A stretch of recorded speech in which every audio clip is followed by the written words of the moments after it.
The night sky over Manhattan glittered with the arrogance of wealth. Thousands of glass towers reflecting thousands of bright promises. Yet, inside one of those towers, a woman sat staring at her reflection, feeling like a prisoner in a golden cage. Isabella Moretti had everything the world envied: fortune, beauty, power, and a name that made headlines in every financial paper across the globe. At 32, she was listed among the top 10 richest women alive. She could buy an island with the swipe of a pen, end a corporation with a phone call, or turn the stock market upside down with a single decision. But what she could not buy, what her billions had never secured, was the one thing she craved most: normalcy. Tonight, for the first time in years, she decided to steal it. In the mirror, she wiped away the last trace of ruby lipstick, replaced it with a subtle nude shade. Her luxurious diamond earrings were locked away in the drawer of her oak vanity, replaced by small, stainless steel hoops she'd picked up online under a false name. She let her sleek designer dress slip to the floor and pulled on a pair of faded jeans, a simple gray hoodie, and sneakers that looked a little worn. For once, she looked like anyone else, ordinary, unremarkable, exactly what she wanted. Her heart raced. If her board of directors saw her now, if her security team discovered her sneaking out without guards, they'd think she'd lost her mind. Perhaps she had, but there was only so much suffocation a soul could take. The world adored Isabella Moretti, the billionaire tycoon.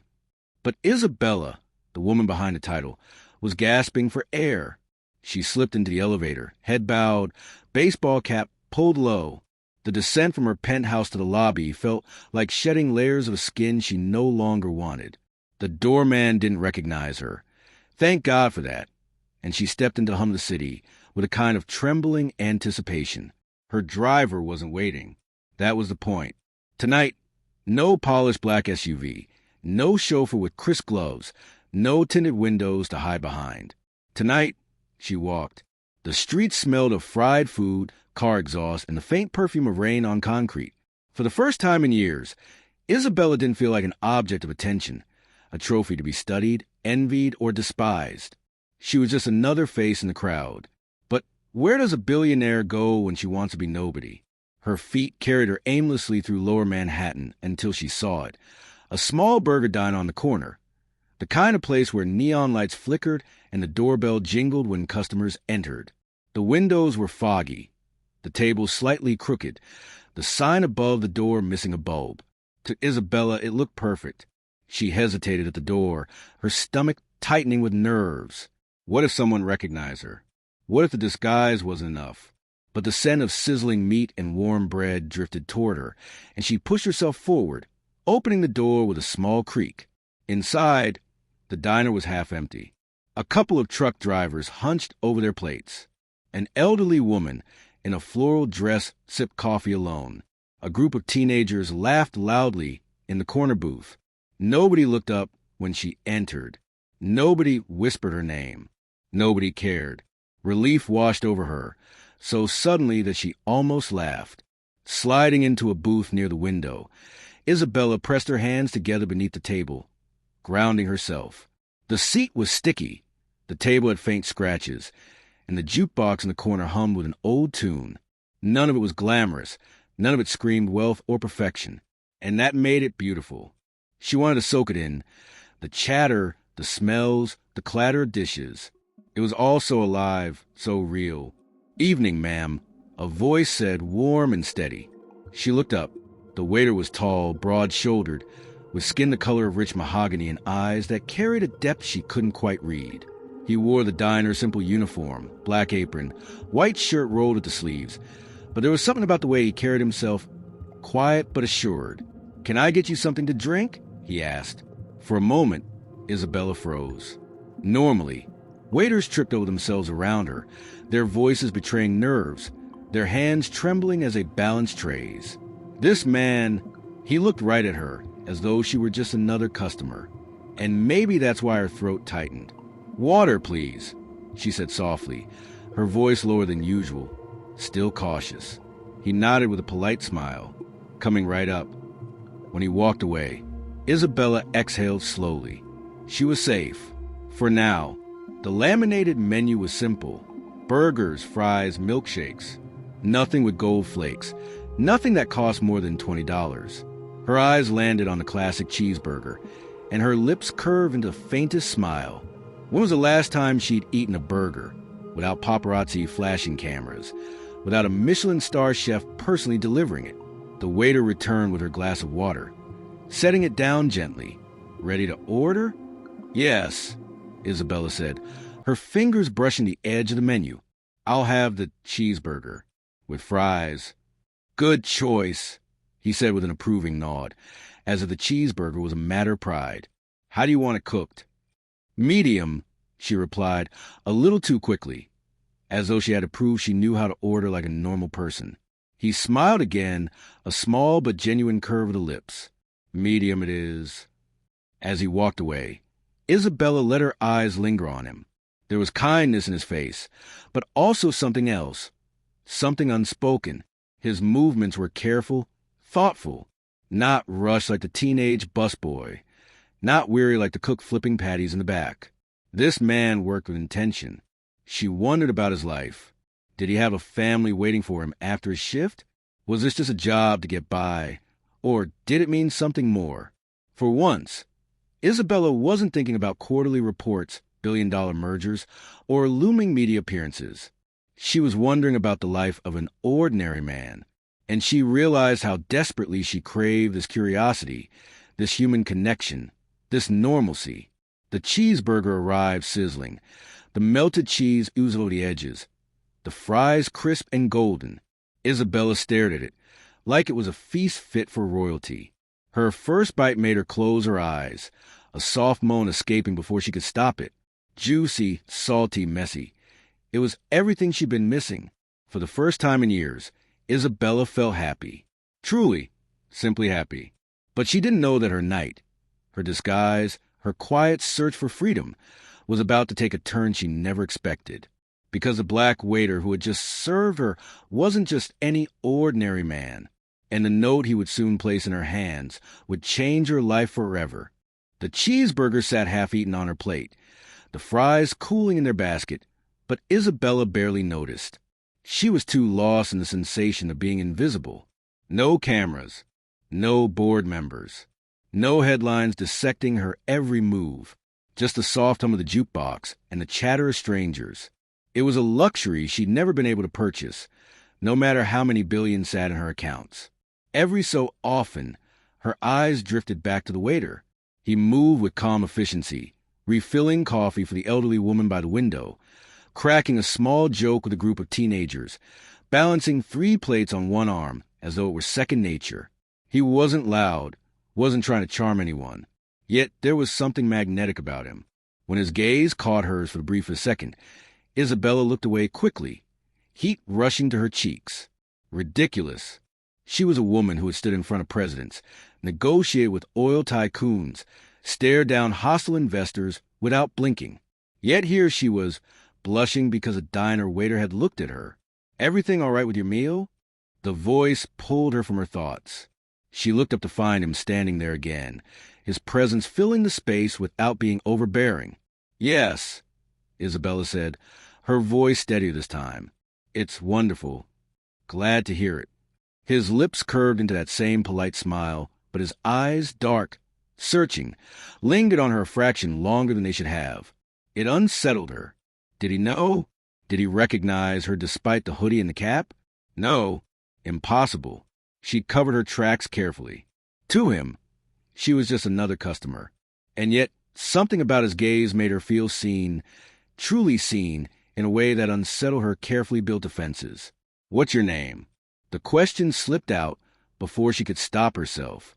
The waiter looked surprised but not offended. Marcus. Marcus.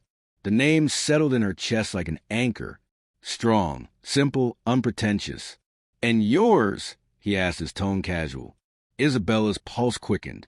She hadn't prepared for this. She couldn't just say, Isabella Moretti, and risk blowing her cover. She forced a small smile. Bella, she lied. Marcus nodded, as though the name fit her perfectly. Nice to meet you, Bella. If you need anything else, just wave. When he walked away, Isabella's chest tightened. Why did that brief exchange feel so significant? She had conversations with hundreds of people each week, yet most of them blurred into meaningless chatter. But Marcus, his voice lingered in her ears, deep and steady, carrying an unspoken kindness. She pushed her burger aside and reached for her water, her hands trembling slightly. This wasn't supposed to happen. She wasn't here to notice anyone. She wasn't here to connect. She was here to disappear. And yet, her eyes followed Marcus again as he bent down to pick up a napkin a child had dropped. The little girl giggled, and he made a silly face, earning a bright laugh. The sight softened something inside Isabella. When was the last time she'd laughed like that? When was the last time someone had looked at her not for her wealth, but simply as a human being? Her phone buzzed in her pocket, pulling her back to reality. She hesitated, then pulled it out, shielding the screen from prying eyes. 50 unread emails.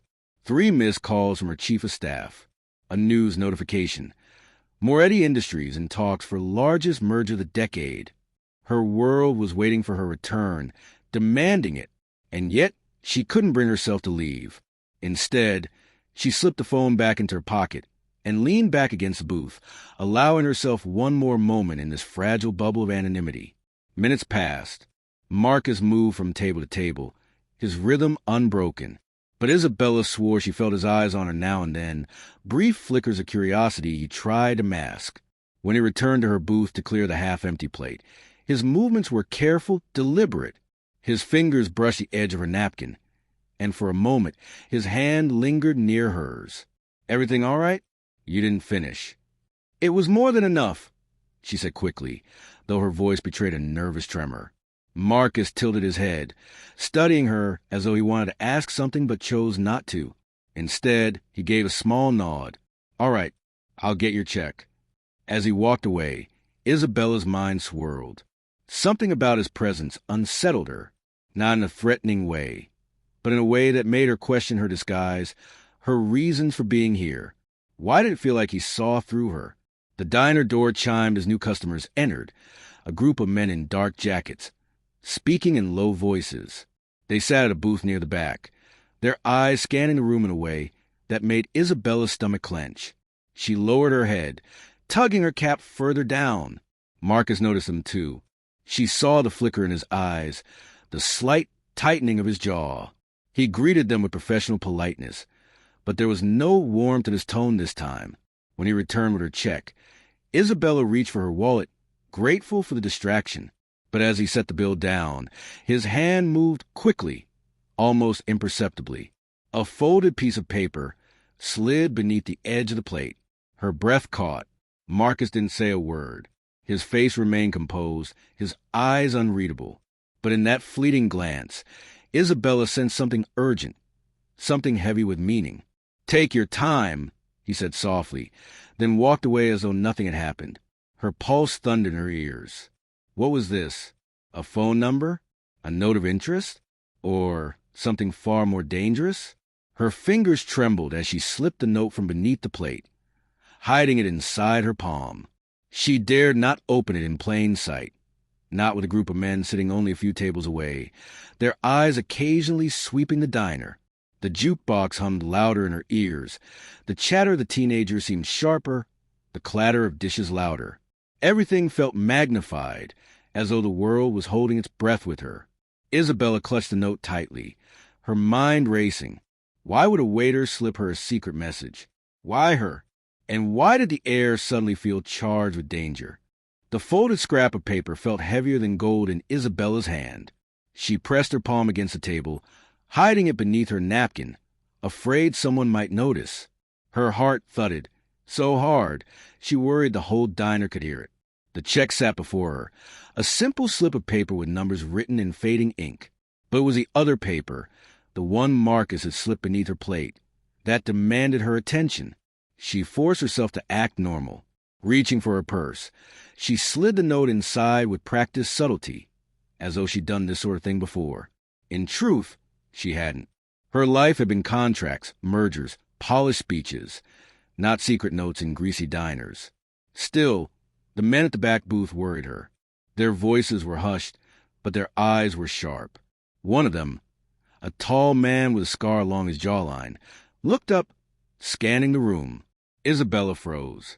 Her disguise was good, but paranoia whispered that he could see through it.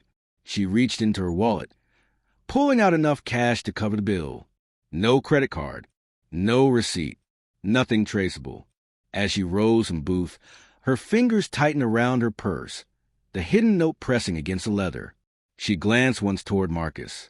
He was behind the counter now, wiping it down with a cloth, his expression calm, but his eyes flicked to hers for the briefest moment, as though urging her to go.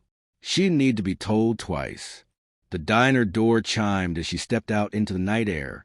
Cool wind brushed against her cheeks, a reminder that she was still alive, still in control, if only barely. She turned the corner, ducking into the shadow of an alley, her back against the brick wall. Only then did she unfold the note. Her hands shook. The letters were written in hurried strokes, each word pressed into the page with urgency. It read, "Your father once saved my life. Now it's my turn. You are not safe here. Leave immediately." The words blurred as tears pricked her eyes. Her father. Isabella hadn't heard his name spoken in years without pain following it. Antonio Moretti had been a legend in business, a man feared and respected in equal measure. But to her, he'd been more than that. He'd been her protector, her teacher, the only one who truly understood the weight of their empire. When he died suddenly, she inherited everything but lost the only anchor she had in the storm. Now, a stranger was claiming her father had once saved his life? Her mind raced. Who was Marcus, really? And what did he mean? You are not safe? The sound of footsteps snapped her out of her daze. She shoved the note back into her purse, her chest tightening. A group of men walked past the alley, their voices low, their movements deliberate. She recognized two of them, the same ones from the diner. They didn't see her. Not yet. Isabella's instinct screamed at her to run, but her legs felt rooted to the ground. She forced herself to stay still, clutching her purse so tightly her knuckles turned white. The men stopped near the curb, lighting cigarettes, their faces illuminated by the orange glow. Their conversation floated into the alley in fragments. "Sure she's around here somewhere. Boss said don't let her slip away this time. Worth millions if we get it right." Her blood ran cold. They weren't random customers. They were hunting her. The note hadn't been a warning born of paranoia. It was the truth. A tremor ran through her body, part fear, part fury. She had lived her whole life in the shadow of wealth, surrounded by security teams, walls of steel and glass, an army of lawyers and guards.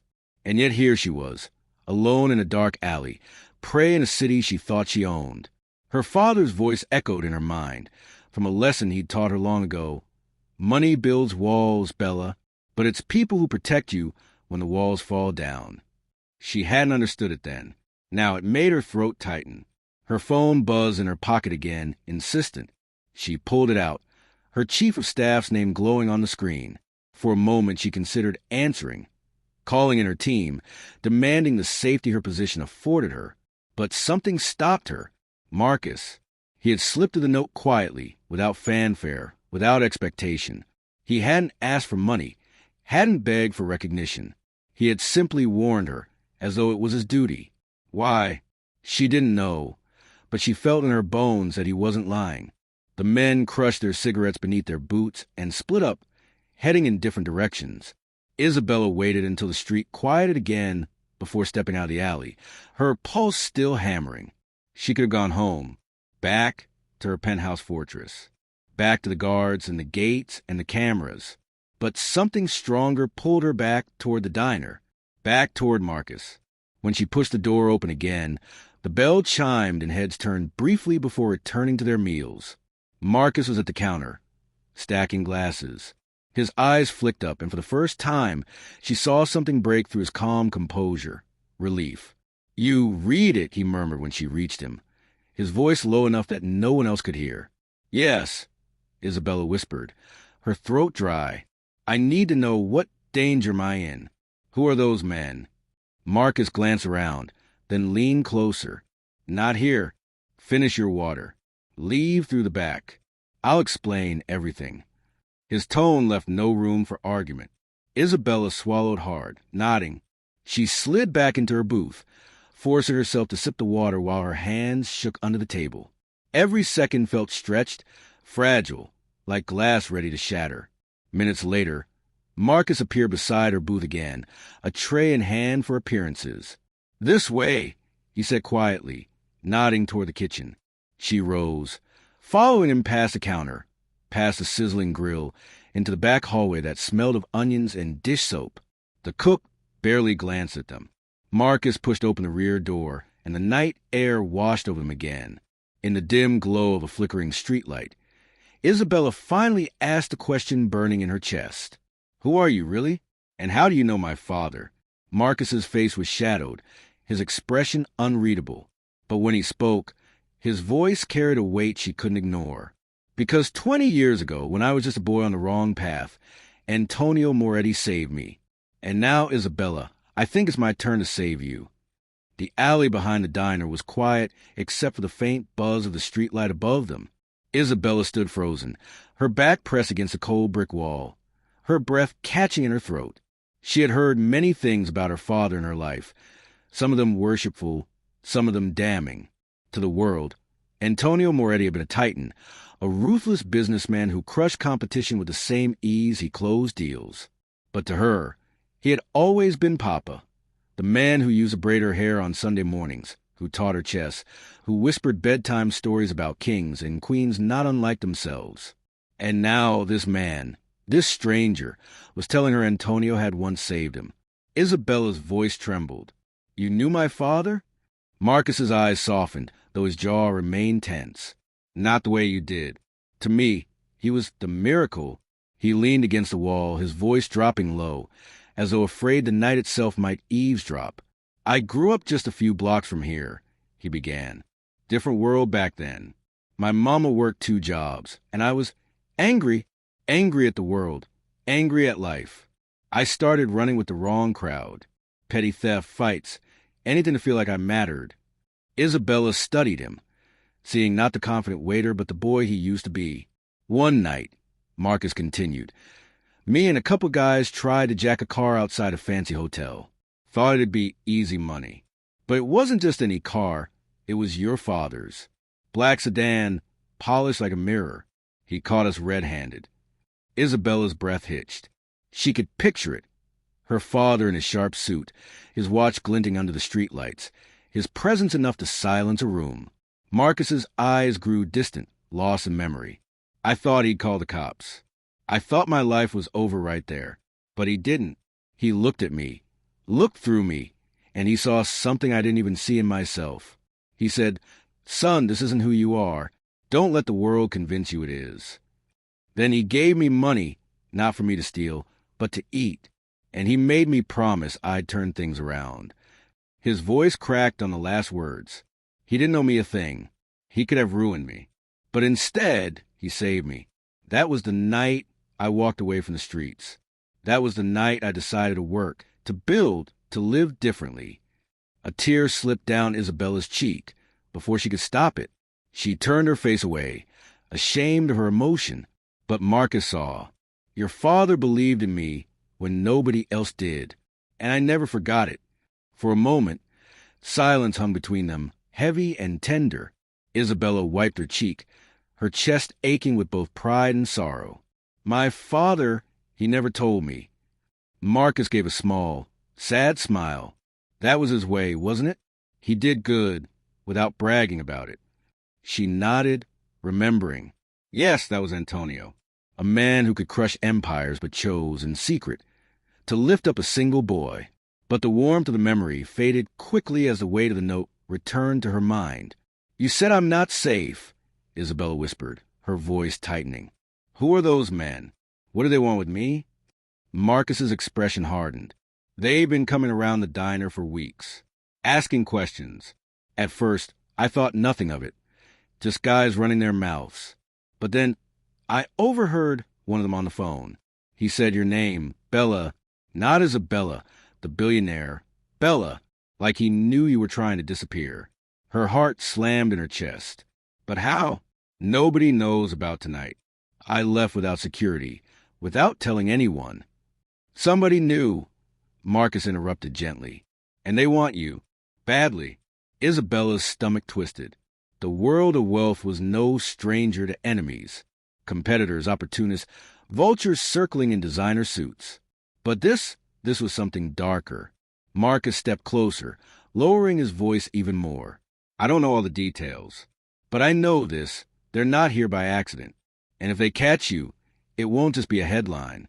It'll be something you might not walk away from. The words landed like a blow.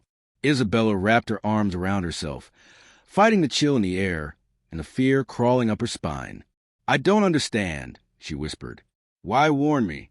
Why risk yourself? Marcus's gaze was steady, unwavering. Because I owe your father my life, and because I don't like seeing good people get swallowed by wolves. Isabella's breath caught. Nobody had called her good in years. To the world, she was powerful, intimidating, untouchable. But good? That word felt like sunlight on skin too long in shadow. Her throat tightened. Marcus, I don't even know you. You could be lying. You could be part of this. I could, he admitted, his voice calm. And you'd have every reason not to trust me. But you have two choices right now. Walk back into the city alone and hope the men following you don't catch you, or trust me, the man your father once trusted. The night stretched between them, filled with unspoken fear. Isabella's instinct screamed at her to run, to call her team, to retreat to her fortress of wealth. But her heart whispered something else, something terrifying and true. Her father had believed in this man, and maybe, just maybe, she had to as well. Her voice came out soft, trembling. If I trust you, what happens next? Marcus's eyes darkened, but not with malice, with resolve. Then I help you disappear, he said. Just long enough to figure out who's after you and why. For a moment, Isabella let the words sink in. Disappear. The very thing she wanted tonight, but in a different, dangerous way. And yet, beneath the fear, she felt something stir inside her, a flicker of hope. Because for the first time since her father's death, she didn't feel alone. The city's hum felt different now. Each passing car, each flicker of shadow, each pair of footsteps seemed sharper, heavier. Isabella clutched her purse close to her chest as Marcus led her down the back streets. His steps were steady, unhurried, but every so often his eyes flicked to the corners, scanning, watching. She realized then that he wasn't just a waiter. He carried himself like someone who knew danger, someone who had lived with it long enough to recognize its scent in the air. Where are we going? She whispered, her voice breaking the silence. Somewhere they won't think to look, Marcus replied.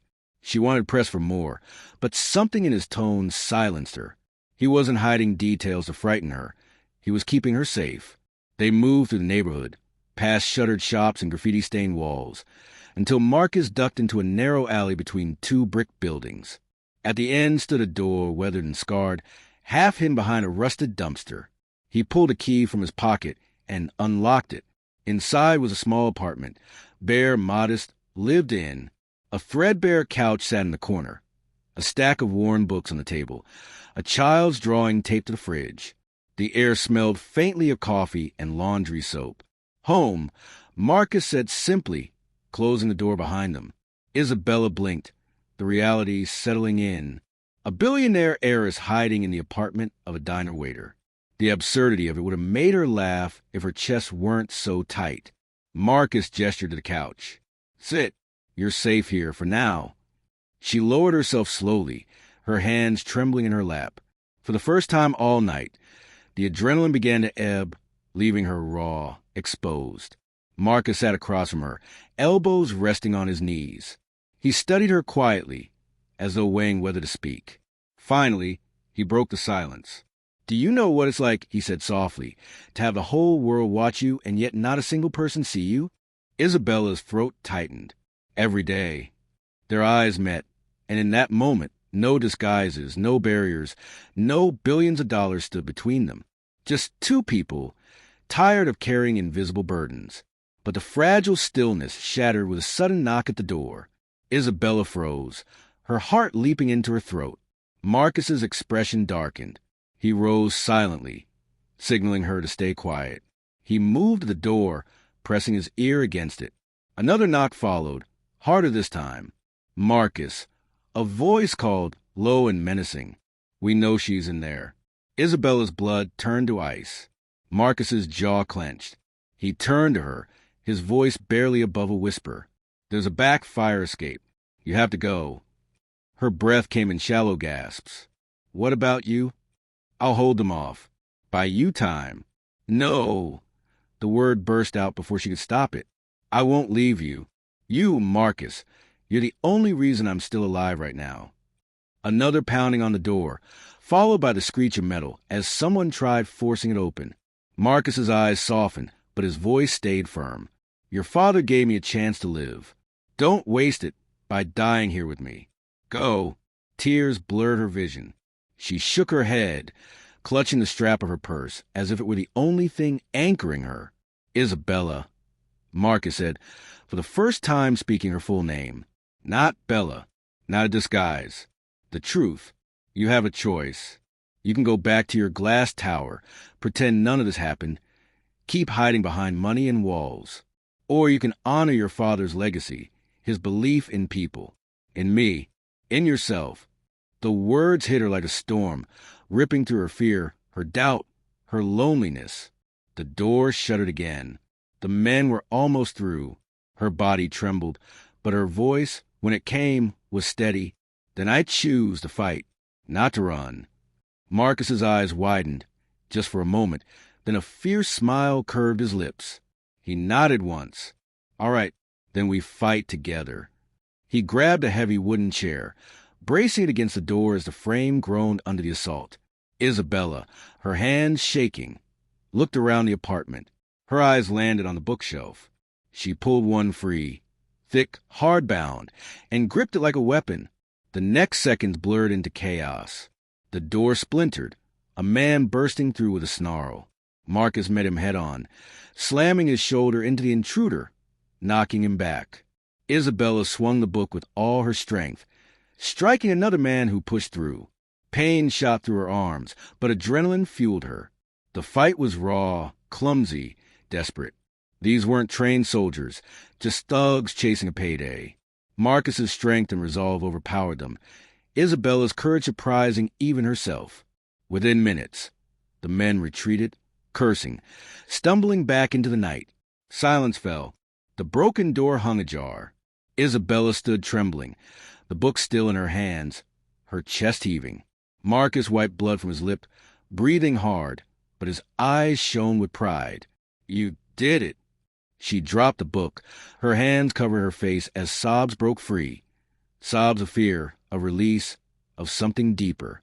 Marcus stepped closer, hesitated, then gently placed a hand on her shoulder. "You're stronger than you think, Isabella. Your father will be proud." She lifted her tear-streaked face, meeting his gaze. In his eyes, she saw not just a man her father had once saved, but the man who had saved her tonight.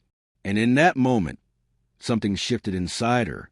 She realized she didn't want to go back to being the woman locked in a golden cage, adored and envied but utterly alone. She wanted to live differently, to use her wealth not as armor, but as a bridge, to see people the way her father once had, like Marcus. "Come with me," she whispered, her voice trembling with both fear and hope. Marcus blinked. "What?" "Help me," she said, her hand tightening around his. "Not just to survive tonight. Help me change everything. My father believed in you. Now, I believe in you too." For the first time, Marcus looked unsettled, as though the weight of her words was heavier than any threat. But then, slowly, he nodded. Outside, sirens wailed in the distance. The city didn't stop, didn't care what had just happened in the small apartment. But for Isabella Moretti, the world had changed. She had come here disguised, seeking anonymity. She had found danger, yes, but also something she hadn't dared hope for. Trust, connection, a reason to fight. And as she stepped out of the apartment with Marcus by her side, the crumpled note still tucked safely in her purse, she knew one thing for certain. Her life would never be the same again.